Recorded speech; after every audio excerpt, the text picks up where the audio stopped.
Bienvenidos a la Feria del Libro desde la Estrella de Panamá. Nos encontramos hoy con el político y escritor peruano Pedro Cateriano, quien presenta su obra Vargas Llosa, mi otra gran pasión. Señor Cateriano, bienvenido a la Estrella de Panamá. Encantado de estar con usted. Vamos a comenzar hablando de esta obra. Usted conoció a Mario Vargas Llosa desde hace más de 4 décadas. ¿Cómo recuerda el primer encuentro y qué rasgos de su personalidad le impresionaron entonces? Bueno, en realidad el primer encuentro con él fue, y lo cuento, ¿no?, que un día mi padre me dijo, vamos para que conozcas al mejor novelista del Perú que va a ser premio Nobel. Yo tendría más o menos unos 15 años. Bueno, fui, participé en ese diálogo y bueno, él tenía ahí pues ya fama, era un hombre muy conocido por su obra literaria, ¿no?, por su calidad de intelectual, de polemista, pero fue un encuentro casual. Luego, cuando él lidera la lucha contra la extracción de la banca, que fue un proyecto que inició el expresidente Alan García, tuve la oportunidad de participar en la organización del mitin de protesta que él convocó, y a partir de ese momento, ya cuando se fue consolidando su figura y fue reclamado por la ciudadanía para ser candidato a la presidencia, formé parte de la agrupación política que él fundó, que se llamó el Movimiento Libertad. Y a partir de ese momento fuimos cultivando poco a poco la amistad. Hasta el final de sus días tuve ese honor y privilegio. En el libro se percibe una admiración profunda, pero también hay una mirada crítica sobre el personaje. ¿Cómo logró equilibrar el efecto personal con la objetividad al narrar su vida política? Bueno, yo creo que en términos generales un escritor tiene que tener un apego hacia la verdad, hacia la ley y trabajar con rigor académico. En otra ocasión yo he tenido también la oportunidad de escribir otros libros y creo que lo fundamental es eso. Mario Vargas Llosa ha sido una persona fundamental, no solo en el proceso ideológico y político del Perú. Él perdió las elecciones, es decir, tuvo una derrota electoral, pero ganó en el campo de las ideas, ¿no? Fueron sus planteamientos económicos, por ejemplo, los que permitieron la reconstrucción económica del Perú. Y a nivel internacional, desde que rompe con la dictadura cubana, porque él tiene la capacidad de observar, cuestionar las violaciones a los derechos humanos que cometía y comete la dictadura cubana, a diferencia de otros genios literarios, como García Márquez, por ejemplo, que hasta el final de sus días apoyó la criminal dictadura cubana, Vargas Llosa rompió. Y a partir de ese momento se convierte en un defensor de lo que él denominaba la cultura de la libertad, ¿no? Y creo que en ese aspecto ha sido lúcido y valiente, porque ha condenado a la dictadura como forma de gobierno, sean dictaduras de izquierda o de derecha, de civiles o de militares. Y en ese sentido su labor ha sido sumamente importante. ¿Hubo algún momento en su amistad con Vargas Llosa que pusiera a prueba su relación, especialmente por diferencias políticas o estratégicas? No, porque en términos políticos yo he estado y he apoyado la acción política de Vargas Llosa. Vargas Llosa no solo ha sido además un hombre de palabras, sino un hombre de acción. Hay que recordar, por ejemplo, algo que cuentan también en el libro, ¿no? ¿Qué necesidad tenía Vargas Llosa, en pleno apogeo de la dictadura de Hugo Chávez, viajar a Venezuela, someterse al maltrato de la dictadura? Bueno, para expresar su solidaridad con el sector democrático de Venezuela. Y ocurrió algo pues curioso, ¿no? Estando ya en Caracas, seguramente envalentonado por el ataque mediático de la prensa sometida por Hugo Chávez, él se animó a retarlo públicamente a un debate a Vargas Llosa. Y Vargas Llosa no se corrió, aceptó ese reto. Lo único que dijo es, me dan el mismo tiempo que va a tener el señor Hugo Chávez. Al final el que se el que se corrió de ese debate fue el ex dictador. Y en ese sentido, ¿por qué menciono esta anécdota? Porque él ha practicado lo que se llamaba la solidaridad activa con las causas de la libertad de distintos países en América Latina, ¿no?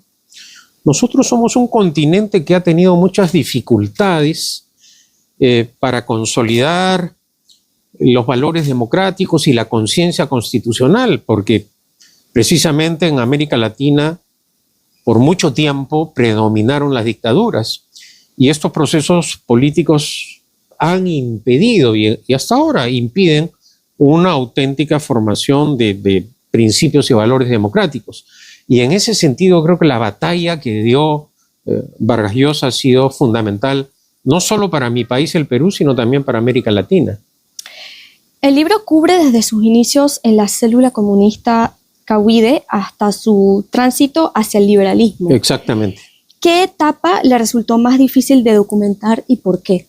La primera etapa, porque yo no había nacido aún, es decir, su adhesión a lo que él consideraba o denominaba el socialismo en libertad, influido por el intelectual francés que fue, digámoslo así, su pensamiento guía, Sartre, ¿no? Y es precisamente, como usted ha mencionado, que él creía que enfrentar a la dictadura de Odría se podía hacer a través de la incorporación en la célula comunista Cahuide. Pero ocurre que cuando él empieza a trabajar clandestinamente y a recibir ese adoctrinamiento marxista-leninista, autoritario, totalitario, él se siente asfixiado ideológicamente, porque aunque parezca incongruente, él creía en el socialismo en libertad. Y eso fue precisamente lo que lo fue alejando de la célula comunista para luego renunciar, ¿no? Posteriormente, ya cuando aparece el fenómeno ideológico y político, que ahora podemos decir con toda claridad ha sido uno de los que más ha influido en América Latina, pero que también más daño ha ocasionado la Revolución Cubana, él se adhiere con entusiasmo. Pero tiene la capacidad, que es otro de los aspectos que detallo en el libro, de observación de los hechos. Vargas Llosa fue un gran observador de la compleja realidad política y social, no solo del Perú, con su famosa frase o pregunta en conversación en la Catedral de Zabalita, que hasta ahora tiene una vigencia, sino, por ejemplo, para calificar a la dictadura del PRI como la dictadura perfecta, que es una frase que estoy seguro permanecerá permanentemente en la historia política de América Latina. Y volviendo al tema cubano, él pudo apreciar las violaciones de los derechos humanos. Cuando la Unión Soviética invade Checoslovaquia y Fidel Castro apoya esa invasión, en un contexto en el cual ya se estaba construyendo el culto a la personalidad de Fidel Castro, él se atreve a discrepar públicamente y publicó un artículo muy famoso, El socialismo y los tanques. También cuestionó a la Unión Soviética cómo la dictadura soviética, la dictadura comunista perseguía a los escritores. Y así poco a poco se fue desilusionando de ese fenómeno que influyó tanto en América Latina, hasta que vino el rompimiento final cuando la dictadura somete al poeta cubano Eberto Padilla, que ya fue su, digamos, rompimiento final, ¿no? ¿Qué hallazgos inéditos o poco conocidos sobre la carrera política de Vargas Llosa cree que sorprenderán más a los lectores? Bueno, por ejemplo, este libro contiene algunos aspectos que él mismo no contó en su libro El pez en el agua, porque surgieron o aparecieron posteriormente. Por ejemplo, el Senado, la Cámara de Senadores cuando existía en el Perú, que acaba de ser restablecida, investigó el espionaje telefónico y el seguimiento político que el gobierno aprista de ese entonces dirigió a través del sistema de inteligencia contra Vargas Llosa. Y ese Senado probó que hubo, en el Perú decimos, chuponeo telefónico y seguimiento político. Ese es un documento que estaba inédito y que me costó trabajo conseguirlo. Ese es un aspecto novedoso. También en el tema ideológico, tuve la oportunidad de acceder al archivo personal de él en la Universidad de Princeton y hay cartas esclarecedoras de José María Arguedas, el gran literato peruano, cultor del indigenismo, en donde Arguedas le expresa su admiración y agradecimiento a Vargas Llosa, ¿no? Durante décadas en el Perú, la izquierda tergiversó esto y trató de presentar a Vargas Llosa como un enemigo, un crítico del indigenismo, de Arguedas, y bueno, con documentos pruebo que eso no fue así, ¿no? Claro. Usted narra batallas contra dictaduras y polémicas públicas. Exactamente. ¿Hubo alguna confrontación que, a su juicio, definió para siempre el carácter político de Vargas Llosa? Yo creo que hubo varias, ¿no? De la más, digamos, en su momento que tuvo una gran divulgación fue la polémica que tuvo con Günter Grass, ¿no? El famoso premio Nobel alemán, que planteaba recetas para hacer el cambio político en América Latina que estaba aplicando la dictadura cubana. Y es ahí en ese contexto que Vargas Llosa lo refuta y tiene una polémica, ¿no? Ahora, Vargas Llosa a lo largo de su vida tuvo distintas disputas, polémicas, ¿no? El rompimiento con Cuba que acabamos de mencionar, la polémica con Günter Grass y también polémicas de carácter literario, ¿no? En ese sentido, él cumplió un rol como intelectual, ¿no? No fue silencioso, sino fue sumamente activo. Y acaso por ese motivo o por esa razón, así como su grandeza literaria creció exponencialmente, también su presencia en el ámbito ideológico y político en las últimas décadas en América Latina ha sido destacado por ese rol, ¿no? Por ese rol que cumplió. ¿Cuál cree que era el motor de Vargas Llosa para denunciar todas estas injusticias que se estaba viviendo en un contexto geopolítico fuerte, dictaduras en distintos países, y él siempre, ¿cuál era el motor de él para...? Yo creo que él era un auténtico demócrata y liberal, ¿no? Y era consciente del daño que han ocasionado en mi país y en otras naciones latinoamericanas las dictaduras. Y creo que en ese sentido el rol que él desempeñó fue valiente y honesto, ¿no? Valiente porque, es decir, no se callaba. Claro. Estando en situaciones de minoría, él daba las batallas, ¿no? Y acaso influido también por otro postulado de Sartre, ¿no? La del escritor comprometido, es decir, un autor que no debe apartarse de la realidad política y social. Y en ese sentido, él fue un intelectual y un escritor comprometido hasta el final de sus días, ¿no? La candidatura presidencial de Vargas Llosa, como mencionamos, no ganó, pero su programa económico influyó decisivamente en el Perú. ¿Cree que él considera eso como una victoria o una deuda pendiente? Yo creo que él al final,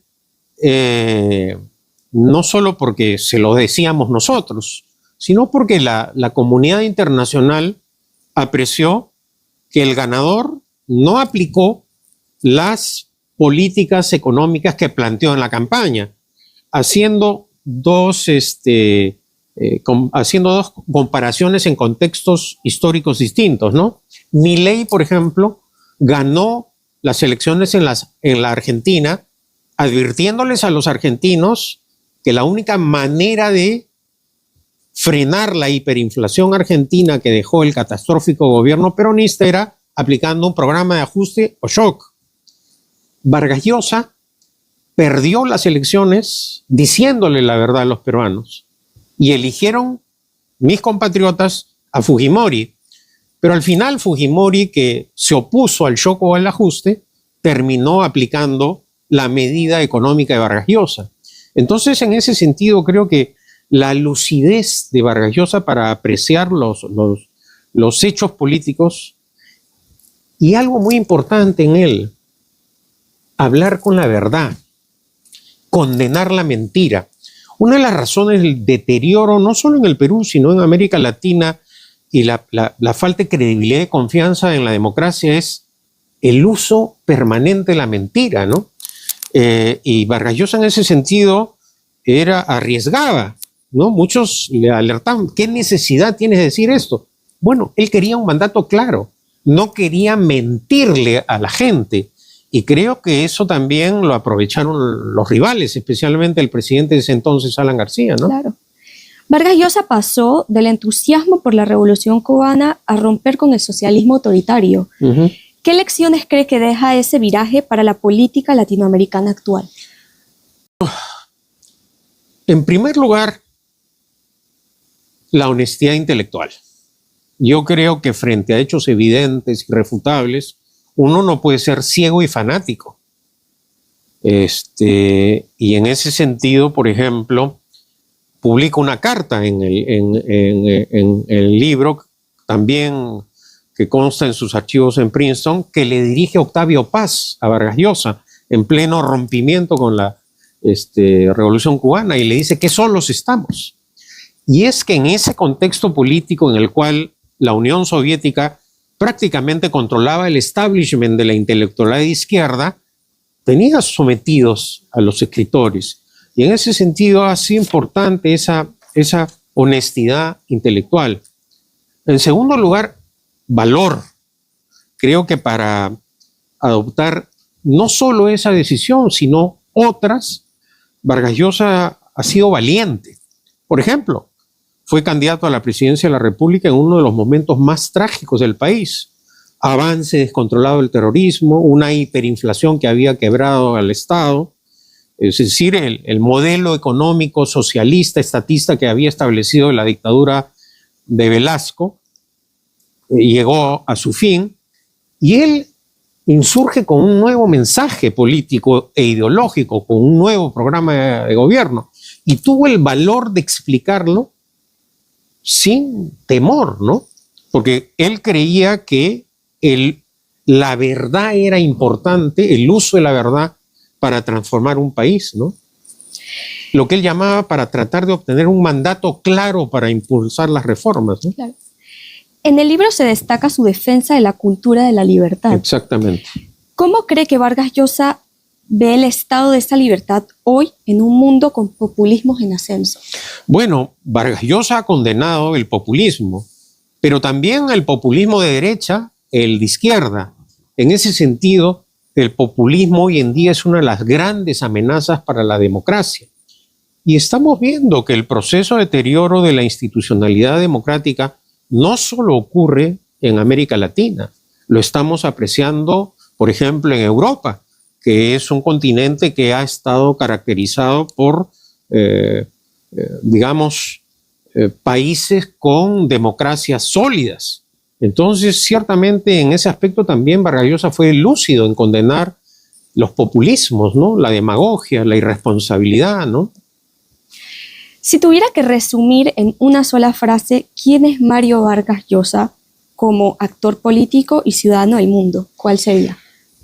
Valiente y lúcido, defensor de la cultura y la libertad. Cateriano, muchísimas gracias Encantado. por conversar con nosotros en La Estrella de Panamá.